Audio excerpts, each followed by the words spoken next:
आज जो हम पढ़ने वाले हैं उस टॉपिक का नाम है एक्सेप्शनल हैंडलिंग। एक्सेप्शनल हैंडलिंग क्या होता है से समझ के लाना पड़ेगा। सपोज करिए कि आप कोई कोड लिख रहे हो और कोड आपके पास 25 लाइन का है। ठीक है। अब इस 25 लाइन के कोड जब आप लिख रहे हो तो आपके पास ऑब्वियस सी बात है कि कहीं ना कहीं तो आप एरर करोगे ही करोगे। ऐसा तो नहीं हो सकता है कि आप बिना एरर के आप क्या कर सकते हो, इसका सॉल्यूशन निकाल सकते हो। तो जवाब है कि सर एरर तो आते हैं, और एरर आने के चलते क्या होता है कि आपका कोड का फर्दर एग्जीक्यूशन नहीं होगा। अब हम बात करें टाइप्स ऑफ एरर की, तो सबसे पहले आपने ये तो जरूर सीखा होगा कि पाइथन के अंदर दो तरह का एरर आता है। एक एरर आता है जिसको हम बोलते हैं सिंटेक्स एरर, और दूसरा एरर आता है जिसको हम लॉजिकल एरर बोलते हैं, या फिर उसी को हम एक्सेप्शनल एरर बोलते हैं। पाइथन का एग्जीक्यूशन दो टाइम में होता है। एक टाइम में कंपाइलेशन होता है, दूसरा में इंटरप्रेटर से उसका 0 1 में कन्वर्ट होता है, जो कि मॉड्यूल और पैकेजेस टॉपिक में ऑलरेडी मैं इसके डिस्कस कर दिया। होता क्या है कि जब आप रन टाइम में वैल्यू इनिशियलाइज करते हो तो आपका कंपाइलर क्या करती है, पूरी सिंटेक्स को चेक करती है। सिंटेक्स का मतलब क्या हुआ, सो समझते हैं। जैसे मैंने लिखा x = 10, y = पाइथन, और मैंने नीचे उसके बाद मैंने नीचे लिख दिया क्या सर, प्रिंट कर दो। प्रिंट में मैंने लिख दिया x + y, और उसके नीचे मैंने लिख दिया थैंक्स। उसके नीचे मैंने क्या लिखा, थैंक्स। अब अभी फिलहाल हम क्या करते हैं, इसमें से प्रिंट को मैंने क्या हटा दिया, एक्स को एक काम कर लो, मैंने प्रिंट में से क्या हटा दिया, तो जवाब यह है कि सर टी को हटा दिया। अब जब कोड रन करोगे तो रन करते ही आपके पहले ही पार्ट में एरर आएगा, और इस बार बोलेगा कि प्रिंट इज नॉट डिफाइंड। मतलब आपका एरर कैसा गया, तो ये आपका सिंटेक्स एरर गया। क्या गया, सिंटेक्स एरर। सिंटेक्स एरर ये बताता है कि जो हमारे पास लिखने का तरीका है, उस तरीका से न लिख करके कोई और तरीका लिख दोगे तो हम उस डेटा को एक्सेप्ट नहीं करेंगे। तो आपका पहला एरर होता है सिंटेक्स एरर। सिंटेक्स एरर में ये सारे कॉन्सेप्ट आ जाता है। कहीं पे प्रिंट गड़बड़ कर देना, मान लेते हैं कि प्रिंट ना गड़बड़ करके इसको हम कहीं अगला स्पेस में लिख दिए, अभी भी एरर आएगा, बोलेगा कि सर अनएक्सेप्टेड इंडेंटेशन। मतलब वैसा एरर जो कंपाइल ही नहीं होने दे रहा है प्रोग्राम को, उसको क्या बोलते हैं, सिंटेक्स एरर बोलते हैं। ठीक है, यहां पे तो कोई दिक्कत नहीं होगा। अब हमने क्या किया सर कि इसका सिंटेक्स एरर ना हटा करके अगला बार मैंने लिख दिया x + y। अब अगर इस प्रोग्राम को चलाओगे तो आपका x में क्या वैल्यू है, तो इंटीजर वैल्यू है। y में क्या वैल्यू है, तो स्ट्रिंग वैल्यू है। तो क्या आप इंटीजर को स्ट्रिंग से ऐड कर सकते हो, नहीं। तो लेकिन ये एरर आपके पास सिंटेक्स एरर नहीं है, ये एरर को हम लॉजिकल एरर या एक्सेप्शनल एरर बोलते हैं। बोल रहा है कि ऑपरेटर इंट और स्ट्रिंग को आप ऐड नहीं कर सकते हो। लेकिन इस एरर के चलते सर जी इसके नीचे वाला भी प्रोग्राम आपका एग्जीक्यूट नहीं हुआ। और ऑब्वियस सी बात है, जब आप एक प्रोजेक्ट पे काम कर रहे हो, उस प्रोजेक्ट पे काम करते समय हमारे पास क्या होता है, हजारों लाइन का प्रोग्रामिंग लाइन हो जाते हैं। उस प्रोग्रामिंग लाइन को सर हमें डिस्कस करते समय क्या हो जाते हैं, कहीं ना कहीं तो एरर थ्रो कर ही देगा, और उस एक एरर के चलते आपकी पूरी कोड का एग्जीक्यूशन रुक जाएगा। तो क्या आप ऐसा इमेजिन करना चाहोगे कि किसी एक मॉड्यूल का वर्किंग ना होने के चलते पूरी प्रोजेक्ट को शट डाउन कर दे? जवाब है सर बिल्कुल नहीं। कभी भी जब डेवलपमेंट होता है तो सबसे ज्यादा उसको हैंडल किया जाता है एक्सेप्शन के अंदर डाल के, कि मतलब सर अगर एरर आए तो कम से कम उस लाइन को छोड़ के बाकी सारे लाइन का तो कोड हमारे पास चल ही जाए। मतलब सबसे ज्यादा यूज होने वाला एक कॉन्सेप्ट हो जाता है एक्सेप्शनल हैंडलिंग। एक्सेप्शनल हैंडलिंग ये बताता है कि जो आपके अनकंडीशनल एरर आ जाते हैं, उस एरर को हैंडल कर लेना ही एक्सेप्शनल हैंडलिंग होता है। सिंटेक्स एरर से बचने का कोई तरीका नहीं है, वो तो सब मैंडेटरी है, उसके बिना तो चलिए। आप किसको हैंडल कर सकते हैं, जो लॉजिकल एरर है, जिसको हम एक्सेप्शनल एरर बोलते हैं, उस एरर को क्या कर सकते हैं, हैंडल करते हैं। तो इस कॉन्सेप्ट में यही पढ़ने वाले हैं जिसका नाम है एक्सेप्शनल। तो अब हम समझते हैं सर, एक चीज तो डिस्कस हुआ कि गुरुजी आपके पास दो तरह के एरर होते हैं। एक आपका सिंटेक्स एरर होते हैं जो कि कंपाइल टाइम पे चेक होता है, एक एक्सेप्शनल एरर होते हैं जो कि इंटरप्रेटर द्वारा रन टाइम पे चेक किए जाते हैं। यहां पे भी कोई दिक्कत नहीं। Exceptional can be said to be abnormal condition of the resulting disruption flow of the program. Exception क्या होता है कि जो प्रोग्राम का फ्लो होता है उसको अनकंडीशनल अब्रप्ट कर देना, रोक देना ही किसका पार्ट हो जाता है, एक्सेप्शनल का पार्ट हो जाता है, जिसके चलते उसके नीचे के लाइन के कोड एग्जीक्यूट नहीं होते। अब पाइथन जब पढ़ रहे थे तो बहुत तरह का एरर आता है, लेकिन आप लोग ने एरर के बारे में कभी डिस्कस ही नहीं किए। अगर हम बात करें इसके एरर के बारे में तो सर एक चीज तो आया कि यहाँ पे हम दो नंबर को ऐड नहीं कर रहे थे, तो 8 को ऐड नहीं कर रहे थे, तो आपका एक एरर आता है जिसको हम बोलते हैं टाइप एरर। इस एरर को क्या बोलते हैं, टाइप एरर। अच्छा, आगे नीचे चलते हैं। मैंने एक लूप चलाया फॉर आई इन रेंज। इस रेंज में मैंने वैल्यू बोला कि भैया मुझे -5 से चलो कहां तक लाओ, 5 तक लाओ, और स्टेप वैल्यू को क्या रखो, 1 रखो। और नीचे जा करके मैंने सर जी क्या कर दिया, प्रिंट कर दिया। प्रिंट में मैंने लिख दिया 10 डिवाइडेड बाई आई। एक बात बताइए, अगर इस कोड चलाएं तो क्या होना चाहिए। सबसे पहले आपके पास आई में वैल्यू क्या आएगा, तो जवाब है कि सर -5 आएगा। -5 को 10 को -5 से डिवाइड करोगे तो आंसर -2 आएगा, पहला बार आई के वैल्यू के लिए। दूसरा बार आई में वैल्यू आएगा -4। -4 को जब डिवाइड करोगे तो आंसर आएगा -2.5, कोई दिक्कत तो नहीं होना चाहिए। फिर आएगा -3। -3 से जब डिवाइड करोगे तो आंसर आएगा -3.3, कोई दिक्कत नहीं होगा। फिर -2 आएगा, -2 को जब डिवाइड करिएगा तो आपका वैल्यू आएगा -5। फिर -1 आएगा, आपका वैल्यू क्या आ जाएगा, -10 आ जाएगा। अगला बार एक जीरो आएगा। अब जीरो आने पे क्या होगा, क्या कोई नंबर को आप जीरो से डिवाइड कर सकते हैं, तो सर जवाब है कि नहीं। और यहाँ पे क्या आ जाएगा, आपका एरर थ्रो कर देगा। जैसे ही आपने कोड चलाया यहाँ पे एरर आया, और इस बार बता रहा है कि आपके पास कौन सा एरर रिटर्न कर दिया, जीरो डिवीजन एरर। की आपका सर कोई भी नंबर को आप जीरो से डिवाइड नहीं कर रहे। लेकिन हमें सर तो लूप तो चलाया था, हमारा डिमांड कहां तक था, 5 तक लाने का, और बीच में ही एरर आ गया। और इस एरर के चलते क्या हुआ, तो जवाब यह है कि सर हमारा इस एरर के चलते इस कोड का फर्दर एग्जीक्यूशन हो ही नहीं पा रहा है। और यही काम आपके पास प्रोजेक्ट्स में होते हैं। जब प्रोजेक्ट्स को रन करते हो कहीं एक एरर आएगा जिसके चलते पूरी प्रोजेक्ट्स आपका क्या हो जाएगा, इंटरप्ट हो जाएगा, उसका फ्लो रुक जाएगा। और तो आप तो चाहोगे ना कि गुरुजी एक काम करो, जहां पे एरर आया उस सिर्फ छोड़ दो, एरर आया उसको एरर को हैंडल कर लो, बाकी कम से कम जो एरर नहीं आया ना उसका आउटपुट दे दो। मतलब आपका 1 पे तो कंडीशन ट्रू था, 2 पे तो कंडीशन ट्रू था, 3 पे भी तो कंडीशन ट्रू था, 4 तक तो ट्रू था, सिर्फ 0 पे एरर आ रहा है, उसका क्या कर दो, हैंडल कर लो। क्या कर दो, हैंडल कर दो। तो आपका यही काम होता है एक्सेप्शनल हैंडलिंग में, जहां पे आपका जो एरर आए उस एरर का हैंडल करने का टेक्निक को सीख के लाते हैं। समझ में आया कि इस टॉपिक में क्या पढ़ने वाले हैं, तो इस टॉपिक में पढ़ने वाले हैं कि हमारा एरर को कैसे हैंडल करके ला सकते हैं। कौन सी एरर को, तो एक्सेप्शनल एरर को। सिंटेक्स एरर का कोई दवाई नहीं है। तो अब हमें थोड़ी सी ये चीज पूछे जाते हैं इंटरव्यू पर्पस से कि किस किस टाइप का एरर पाइथन के अंदर आ सकता है, जिसमें एक एरर होता है zero division error. Zero division क्या होता है, ये अक्कर तब होता है जब कोई नंबर को आप जीरो से डिवाइड कर दोगे, ठीक है। नेम एरर, नेम एरर ये बताता है कि सर मान लेते हैं कि मैंने किसी एक्स नाम के वेरिएबल में अपना नाम उत्तम रख दिया, और मैं नीचे जाकर के प्रिंट कर रहा हूं किसमें, एन में। अब क्या होता था, एरर होता था, लेकिन इस एरर को क्या बोलते थे, तो जवाब है सर कि इस एरर को नेम एरर बोलते हैं। ये आपके पास इंटरव्यू के लिए हो जा पूछ देते हैं जीरो डिवीजन एरर क्या होते हैं, नेम एरर क्या होते हैं।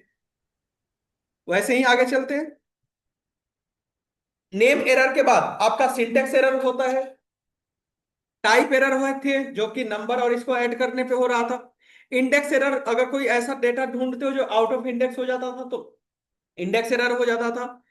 की एरर, जैसे आपका डिक्शनरी है, कोई ऐसा की का डेटा ढूंढते हो जो नहीं एग्जिस्ट करता है तो एरर दे देता है, उस एरर को क्या बोलते हैं, की एरर बोलते हैं। वैल्यू एरर, वैल्यू एरर में क्या हो गया, जैसे कि मान लीजिए कि मैंने एक मैथ नाम की लाइब्रेरी को इंपोर्ट कर लिया, इंपोर्ट मैथ। यहां पे एक मेथड है किसके नाम से, फैक्टोरियल के नाम से। और इस फैक्टोरियल के अंदर मैंने लिख दिया 5, तो आपका फैक्टोरियल आया।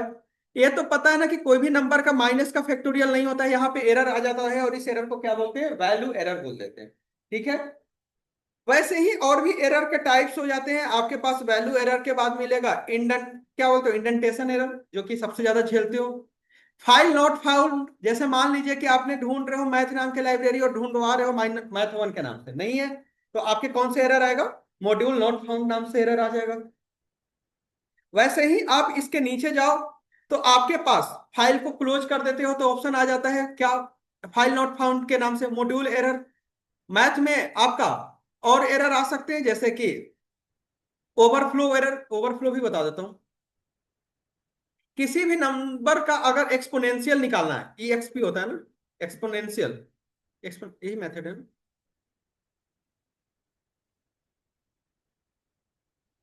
इतना ना फाइल खुल जाता है ना, मेथड EXP है। अगर मुझे किसी नंबर का एक्सपोनेंशियल निकालना है तो आपका 10 का एक्सपोने, क्या हो रहा है मैथ, 10 का एक्सपोनेंशियल आ गया। अगर मैं इसी का एक्सपोनेंशियल 100 का ढूंढ रहा हूं तो, और इसके बाद मैंने एक्सपोनेंशियल 1000 का ढूंढ लिया, मैथ क्या हो गया, ये बहुत बड़ा नंबर हो गया तो ये बता दिया कि आपका ओवरफ्लो हो गया, हम इससे ज्यादा डेटा को नहीं ला सकते। तो डिफरेंट डिफरेंट टाइप का आपके पास एरर आते रहेंगे, इस सारे एरर को हमें क्या करना होगा, हैंडल करने का तरीका सीखना। दैट्स मीन्स अभी तक हमने डिस्कस कर लिया कि सर एरर क्या होते हैं, किस टाइप का एरर होते हैं। अब मेन पार्ट आपका कवर होता है कि इस एरर को हम हैंडल कैसे करके ला सकते हैं। अगर आपको सर कभी भी एरर का हैंडल करना है तो आपको पढ़ना पड़ता है ब्लॉक ऑफ एक्सेप्शनल हैंडलिंग कि किस किस टाइप का ब्लॉक मिलेगा, जिसमें आपको ब्लॉक मिलेगा try block, except block, else block और फाइनली ब्लॉक। समझना पड़ेगा ट्राई ब्लॉक का क्या काम होता है। जैसे मान लेते हैं कि कोई एक चोर है, इस चोर का पकड़ने का काम कौन किसका होता है, पुलिस का। तो आपके पास ट्राई ब्लॉक का काम होता है use for find the exception की जो एरर आए उस एरर को पकड़ना किसका काम होता है, ट्राई का काम होता है। मतलब ट्राई ब्लॉक का सिर्फ और सिर्फ एक ही काम होता है कि भैया एरर को पकड़ो। मतलब पुलिस का क्या काम है कि चोर को पकड़ो, उसके बाद पुलिस तो अपने हिसाब से फांसी नहीं दे सकता है, उसको फांसी देने के लिए कौन के पास जाता है, जज के पास। ट्राई का काम है सिर्फ और सिर्फ क्या करना, तो जवाब यह है कि सर एरर को ढूंढ के दे देना, किसको, तो सर एक्सेप्ट, एक्सेप्ट ब्लॉक को दे देना, एक्सेप्ट ही उस एरर को हैंडल करेगा। मतलब पुलिस का काम, पुलिस यहाँ पे ट्राई हुआ, जो चोर को पकड़ा, पकड़ के किसको दे दिया, जज को, तो जज क्या हुआ यहाँ पे, एक्सेप्ट ब्लॉक हुआ। तो उसको हैंडल करना, एरर आया तो हमें क्या करना है क्या नहीं करना है, that is the part of except block, not for part of the try block. Try is only use for the catch the problem, after that it throw the data to accept will decide what to do by that particularly thing। उसी में आपको और दो block मिलेगा, else और finally. Else और finally का use हम जनरली बहुत कम करते हैं, लेकिन पढ़ना है सिलेबस में पढ़ते हैं।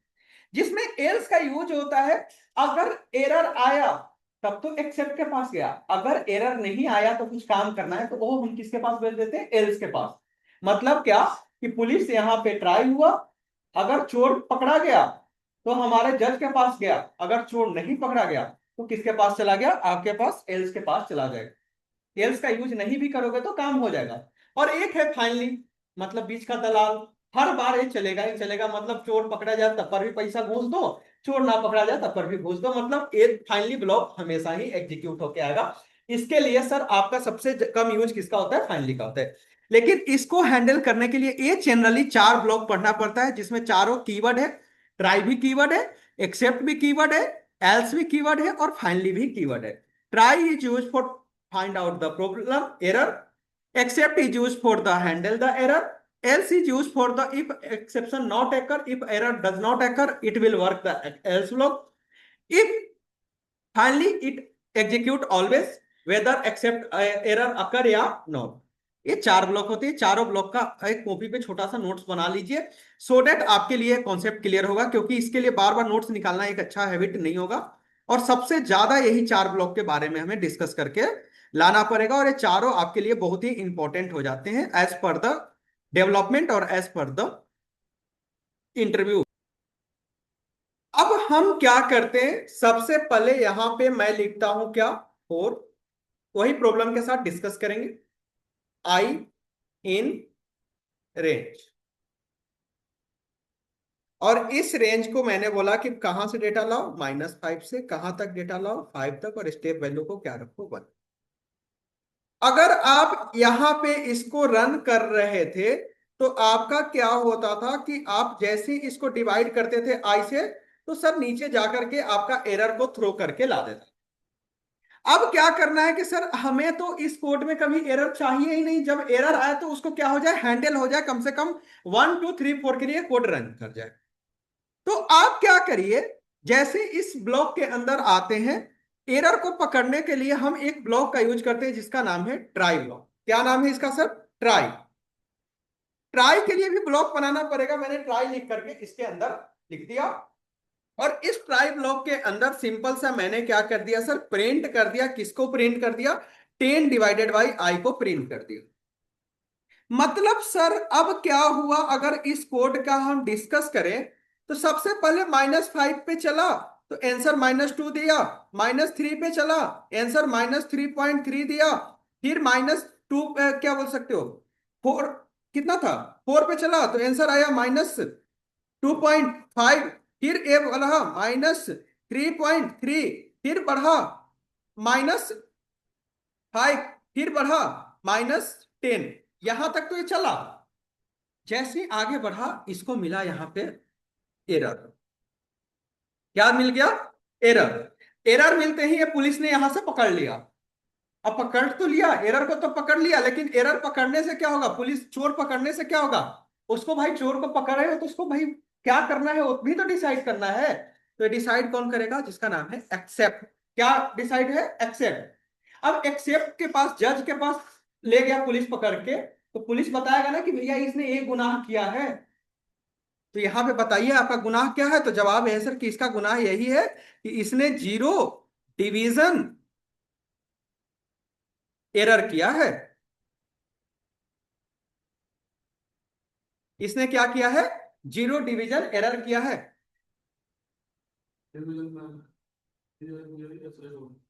इसने क्या किया है? जीरो डिवीजन एरर किया है, ठीक है ना।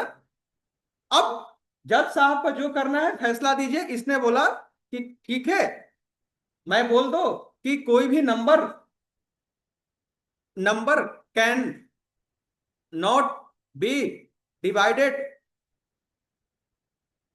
By zero. जज ने बताया कि तुम जो जीरो आकर के हमारा कोड को रोक रहे हो ना, ये कभी भी नंबर जीरो से डिवाइड ही नहीं होता है। आगे बढ़ो, मतलब अब आगे चलो, अब कोड चलाओ। जहां जैसे ही एरर आया यहां पे आपका मैसेज कोई क्या कर दिया, रिटर्न कर दिया, और नीचे का कोड तो चला दिया, उस एरर को तो हैंडल कर लिया। तो ट्राई ने चोर को पकड़ा, एक्सेप्ट ने उसको हैंडल किया। यहां पे आपको जो करवाना है वो कर लीजिए, ठीक है, पक्का, कोई दिक्कत? मान लीजिए कि हमें ये मैसेज नहीं दिखना है, भाई ये कौन बोल रहा है कि आप मैसेज लिखो, आप यहाँ पे कंटिन्यू कर दो। भाई चोट अगर दिखे तो भाग जाओ आगे। तो आप अपने हिसाब से यूज कर सकते हो, आपने यही चीज के लिए तो पढ़े थे। तो ट्राई और एक्सेप्ट तो होते हैं एक छोटी सी ब्लॉक, लेकिन यूज बहुत होता है। कोई दिक्कत? भाई आ रहा हूं तुम्हारे क्वेश्चन पे, ऐसा तो है नहीं कि छोड़ के चला जाऊंगा, ठीक है। अब यहां तक तो आपने लिख लो, लिख लेना, बाद में थोड़ा भी हम चीजों को पढ़ के लाते हैं। अब एक प्रोजेक्ट जब रन कर रहे हो, एक प्रोजेक्ट में जब हमें पता ही है कि यहाँ पे एरर आएगा, तो हम पहले से हैंडल ना कर लें। और हमें यहाँ पे तो मैनुअली तो सर हम बता ही नहीं सकते हर बार की एरर क्या आ सकता है। तो आप बोलोगे ना कि कुछ ऐसा जुगाड़ बताओ जो टाइप एरर आया तो ऑटोमेटिकली टाइप एरर को हैंडल कर ले, नेम एरर आया तो ऑटोमेटिकली नेम एरर को हैंडल कर ले, जीरो डिवीजन आया तो आपके ऑटोमेटिकली जीरो डिवीजन को हैंडल कर दे। मतलब यूनिवर्सल एक कीवर्ड बता दो जो कि आपका ऑटोमेटिकली वो सारे एरर को क्या कर ले, हैंडल कर ले। तो सर जी इसके लिए कुछ नहीं करना है, सेम कोड को मैंने लिख रहा हूं क्या, फॉर आई इन रेंज, और इस रेंज में मैंने सेम ही डेटा को पास किया, 5 5 और 1। और नीचे जाकर के मैं क्या कर लेता हूँ, ट्राई ब्लॉक में डाल देता हूँ। ट्राई ट्राई का ब्लॉक के अंदर मैंने लिख दिया प्रिंट, और इस प्रिंट के अंदर 10/2। और जैसे ही मैंने बोला कि भैया एरर आए, तो यहां पे क्या हो जाए, एक्सेप्ट। एक्सेप्ट का एक्स स्मॉल है। और यहां पे एक यूनिवर्सल जो हैंडलिंग करने का काम करता है उसका नाम है एक्सेप्शन। क्या काम करता है? एक्सेप्शन। और इस एक्सेप्शन में मैंने बोल दिया कि क्या कर दो, अगर एरर आए तो यहां से कंटिन्यू कर दो, ऑटोमेटिकली इसका हैंडल हो गया। तो आपके पास एक तो तरीका है कि आप वहां पे लिखिए, दूसरा तरीका ये है कि आप एक्सेप्शन का यूज करके ला सकते हैं। क्लियर हुआ?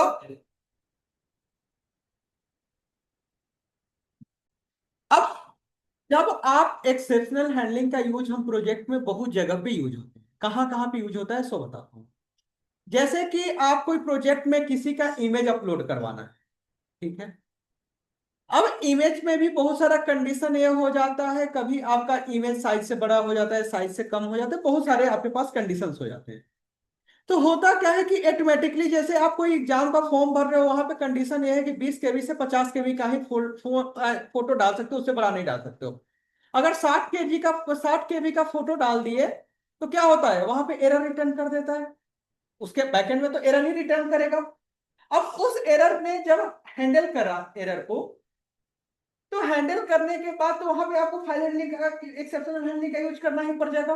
दूसरी जगह पे यूज कहां पे हो सकते हैं, लॉगिन ऑथेंटिकेशन लगाने के लिए। जब आप लॉगिन करते हो, गलत पासवर्ड डालते हो, अंदर क्या रिटर्न होता है, एरर। एरर रिटर्न हुआ, वहां पे भी हैंडल करने की नीड हो जाता है। मतलब प्रोजेक्ट्स को हम एक सिक्योर बनाने के लिए हमेशा ही फाइल हैंडलिंग के अंदर, एक्सेप्शनल हैंडलिंग के अंदर डालना ही पड़ जाता है। लेकिन इस एक्सेप्शनल हैंडलिंग के अंदर एक डिसएडवांटेज भी हो जाता है। क्या होता है सो समझिए। जब आप कोड को जब लिखते हैं, तो लिखते समय आपको बहुत जगह पे जब चेक होने लगते हैं कि आपका क्या क्या कंडीशन पे काम हो रहा है, तो बहुत जगह पे मॉडिफिकेशन का नीड आता है। बहुत जगह पे क्या चीज का मॉडिफिकेशन का नीड आता है। और उस मॉडिफिकेशन नीड में आपको जब गलत अलग अलग वैल्यू डाला जाता है, तो एरर करके देखना पड़ता है कि भैया किस किस वैल्यू पे एरर आ रहा है। लेकिन एक्सेप्शनल हैंडलिंग उसको एरर को ही हैंडल कर देता है। अब पता ही नहीं चलता कि मेरा इस कंडीशन पे कोड चल भी रहा है कि नहीं चल रहा है। तो ऐसा नहीं है कि हम हर एक चीज को एक्सेप्शनल में डाल सकते हैं।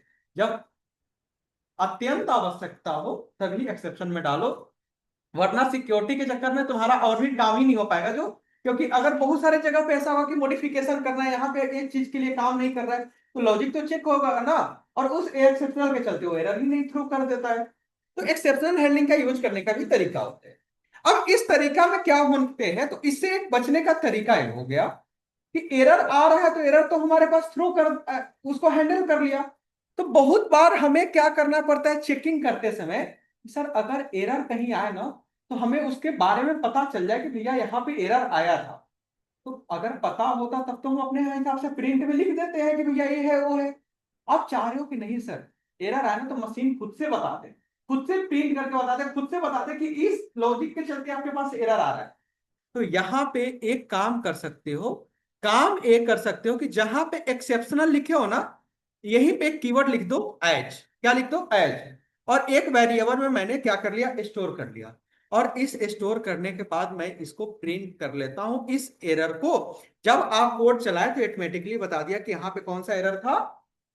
अगर मैं यहां पे इसके साथ ऐड कर लिया, क्या ऐड कर लिया, तो जवाब यह है सर कि यहां पे 10+ मैंने उत्तम ऐड किया, ऑटोमेटिकली इसने बताया कि आपके पास जितना बार लूप चला है इसने एरर रिटर्न कर रहा है। तो बहुत बार क्या, हमेशा ही हमेशा रिक्वायरमेंट ये होता है कि जब कोड चलाए जहां पे एरर है, तो कम से कम डेवलपमेंट टाइम पे हमें ये तो पता चलते रहे कि किस चीज के लिए एरर आ रहा है। तो अब हमें पता होता है तभी तो हम यहाँ पे प्रिंट लिख सकते हैं, लेकिन अब पता ही नहीं है तो अपने से प्रिंट क्या लिखे। तो बाय डिफॉल्ट एक्सेप्शन आपके उस एरर के बारे में रिटर्न भी करता है, और उस एज कीवर्ड से उस एरर के बारे में हम क्या कर लेते हैं, पता करके ला। Is it clear? पक्का? ये सबसे ज्यादा यूज जब प्रोजेक्ट्स पे काम करते हो तब, समझे? तो आप एरर इसके थ्रू क्या बोल सकते हो, एज कीवर्ड के हेल्प से आप उस एक्सेप्शन को क्या कर सकते हैं, हैंडल भी करके ला सकते हैं। सो ये भी चीज क्लियर होनी चाहिए कि एज कीवर्ड से आप क्या क्या काम को करके ला। अब आपने जब कोड, जब यहाँ पे ट्राई ब्लॉक का यूज कर रहे थे, तो ट्राई ब्लॉक में ही आप क्या कर रहे थे, इसको प्रिंट कर रहे थे। अब इस बार सर हम ए डेटा को क्या कर लेते हैं, किसी एक आर नाम के वेरिएबल में स्टोर कर लेते हैं, मतलब यहाँ पे रिटर्न नहीं किया। अब क्या करना है कि अगर आप कोड को रिटर्न रन करोगे, तो आपके पास क्या हुआ, तो जवाब यह है कि सर हर बार आपका एरर रिटर्न कर दिया। क्या गलती हुआ, एक्स नहीं नहीं, गलत लिख दिया मैंने। आपका zero divided by error, zero divide मतलब एक्सेप्शन को हैंडल किया, मतलब अगर एरर नहीं आया तो यहाँ पे तो कुछ हमने मैसेज को डिस्प्ले ही नहीं किया। सिर्फ और सिर्फ कौन सा ब्लॉक चल रहा है, एक्सेप्ट ब्लॉक चल रहा है जब एरर आ रहा है। अब आपका कहना में है सर कि अगर एरर ना आए तब कौन सा ब्लॉक चले, एल्स ब्लॉक चले, और इस एल्स ब्लॉक में हमने प्रिंट कर लिया किसको, आर को। तो सर अब क्या हुआ, अगर ट्राई ब्लॉक में हमें कुछ काम नहीं करवाना है, इसका काम करना है कि सिर्फ एरर को पकड़े तो एक जगह पे, एरर ना पकड़े तो कोई अनदर जगह पे डेटा डाल दे, तो इसके लिए हम यूज कर सकते हैं एल्स ब्लॉक का। अब क्या होगा कि अगर सर आपका कोड चला, एरर नहीं आया, तो रिटर्न करेगा किसके पास, एल्स के पास। अगर एरर आ गया तो रिटर्न कर देगा एक्सेप्ट के पास। तो आप इस तरह से भी यूज करके ला सकते हो, लेकिन generally 80% we write the program in the try block. But if you want to write in the else block, then you can write if error is occur, then work the except block. If error is not occur, then execute the else block. Is it clear? और इसी में एक और चीज मिलेगा जिसका नाम है फाइनली। फाइनली का मतलब हुआ बिना बुलाए मेहमान। मतलब एरर आए या ना आए, ये तो चलेगा ही चलेगा। यहां पे मैंने एक कीवर्ड क्या लिख दिया, फाइनली। और इस फाइनली में मैंने प्रिंट कर देता हूं क्या, कुछ भी, ऑलवेज एग्जीक्यूटेड। मैंने कोड चलाया, पहला बार एरर नहीं आया, फिर भी ये चला, एरर आया फिर भी चला, मतलब ये बिना काम के हर बार चलते रहेगा। तो आपको इस तरह से भी यूज कर सकते हो। तो फाइनली का यूज कभी हो भी सकता है, लेकिन पढ़ना है सिलेबस में। तो फाइनली का मतलब हुआ ऑलवेज चला। तो यही ट्राई ब्लॉक और एक्सेप्शनल हैंडलिंग होते हैं। टॉपिक छोटा है लेकिन यूज बहुत है। तो ये चारों ब्लॉक क्लियर। ट्राई का काम क्या हुआ, चोर को पकड़ना। एक्सेप्ट का काम क्या हुआ, उस चोर को पकड़े के डिसाइड करना क्या करना है। एल्स का काम क्या हुआ, अगर एरर ना आए तो एल्स ब्लॉक। फाइनली बिना काम का, आपको एरर आए या ना आए हमेशा एग्जीक्यूट हो जाते हैं। That's all about we have to use the file handling. Is it clear? Sorry, exceptional handling.